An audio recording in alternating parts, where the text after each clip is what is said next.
आम आदमी पार्टी के नेता और दिल्ली सरकार के पूर्व मंत्री राजेंद्र पाल गौतम एक धर्मांतरण कार्यक्रम में अपनी उपस्थिति को लेकर मंगलवार को दिल्ली पुलिस के सामने पूछताछ के लिए पेश हुए। इस कार्यक्रम में हिंदू देवी देवताओं की कथित तौर पर निंदा की गई थी। आपको बता दें, मंगलवार को पूर्व मंत्री के घर जाकर दिल्ली पुलिस ने उन्हें पहाड़गंज थाने में पूछताछ के लिए बुलाया था, जिसके बाद राजेंद्र पाल गौतम पूछताछ के लिए थाने पहुंचे थे, जहां दिल्ली पुलिस ने उनसे पूछताछ की है। हालांकि उनके खिलाफ कोई केस दर्ज नहीं हुआ है। आपको बता दें, विवाद में फंसने के बाद उन्हें दिल्ली सरकार के समाज कल्याण मंत्री पद से इस्तीफा देना पड़ा था। राजेंद्र पाल गौतम से पूछताछ पर सेंट्रल दिल्ली डीसीपी श्वेता चौहान ने बताया कि पहाड़गंज के अंबेडकर भवन में एक सभा हुई थी, जिसमें हिंदू देवी देवताओं की कथित तौर पर निंदा की गई थी, जिसकी शिकायत हमें मिली है। उसी में पूछताछ के लिए राजेंद्र पाल गौतम को बुलाया गया था। डीसीपी ने कहा कि ये सामान्य पूछताछ थी। पूछताछ के बाद अगर कोई संज्ञेय अपराध निकल कर आता है तो एफआईआर दर्ज की जाएगी। ये मामला पहाड़गंज इलाके का है। अंबेडकर भवन में एक सभा हुई थी, जिसमें कि कुछ ऐसा भाषण हुआ, कुछ इस तरह की बातें हुई, जिसकी कंप्लेन की गई। तो ये कंप्लेंट हमारे पास रिसीव हुई है। उसी कंप्लेंट की इंक्वायरी के मद्देनज़र उनको बुलाया गया है।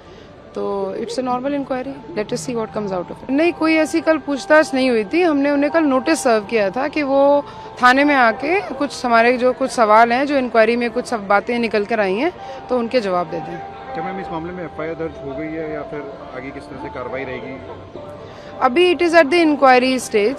उसमें जो इंक्वायरी में जो समझ आएगा, क्योंकि कंप्लेन मिली है तो उसकी एक लॉजिकल इंक्वायरी होनी चाहिए। उसमें जो भी तथ्य निकल कर आएंगे उनको देख के अगर कोई कॉग्निजेबल ऑफेंस बनेगा तो उसमें एफआईआर की जाएगी। आपको बता दें, विजयदशमी के दिन आयोजित बौद्ध महासभा कार्यक्रम में राजेंद्र पाल गौतम पर हिंदू देवी देवताओं के अपमान का आरोप लगा है। इनकी मौजूदगी में हजारों लोगों को राम कृष्ण को भगवान न मानने और कभी पूजा न करने की शपथ लेने का एक वीडियो सामने आया था, जिसे लेकर बीजेपी ने कहा था कि ये बौद्ध और हिंदू धर्म मानने वालों को लड़वाने की कोशिश है। बीजेपी ने राजेंद्र गौतम से हिंदू समाज से माफी मांगने की भी मांग की थी। आइए आपको सुनाते हैं ये पूरा वीडियो।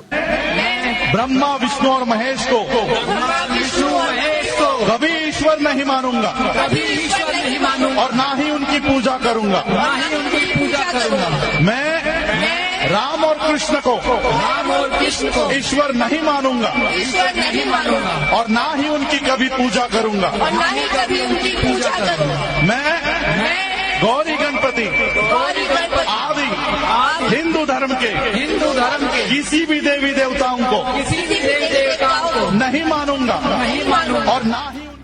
गौतम ने इस कार्यक्रम में उनकी उपस्थिति पर उठे विवाद के बाद दिल्ली सरकार के मंत्री पद से रविवार को इस्तीफा दे दिया था। बता दें कि बीजेपी ने गुजरात में चुनाव प्रचार के दौरान मुख्यमंत्री अरविंद केजरीवाल को निशाना बनाने के लिए इस मुद्दे का इस्तेमाल किया था और उन पर हिंदू विरोधी होने के भी आरोप लगाए थे। वहीं गौतम ने कहा कि वो निजी हैसियत से इस कार्यक्रम में गए थे, ऐसे में इसका उनकी पार्टी या सरकार से कोई लेना देना नहीं था।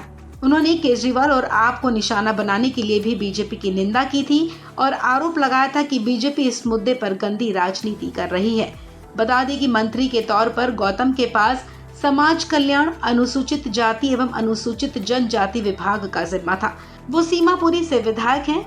गौतम ने अपने इस्तीफे के साथ एक चिट्ठी लिखी थी, जिसमें उन्होंने कहा था कि वो मंत्री पद से इस्तीफा दे रहे हैं ताकि उनकी वजह से उनके नेता केजरीवाल और आम आदमी पार्टी पर कोई आंच ना आए।